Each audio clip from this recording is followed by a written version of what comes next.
Hey traders, Pnut is making noise, up 40% in the last 24 hours, now trading around $0.078 with strong volume backing the move. So, is this the start of real bullish momentum or just a trap? A jump like this usually means rising interest and aggressive buying. If that volume keeps building, Pnut could continue pushing higher. But fast moves can also attract quick profit taking. If early buyers start exiting, the price can drop just as fast as it climbed. The key right now is to watch how price behaves at support levels. If it holds steady and forms a base, that's a sign of strength.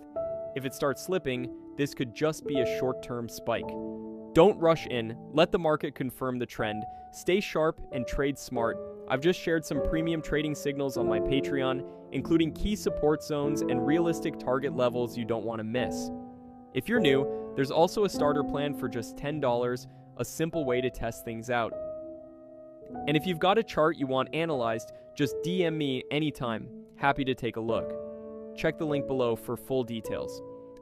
And let's grow together. Disclaimer, please do your own research. This content is for informational purposes only and is not financial advice.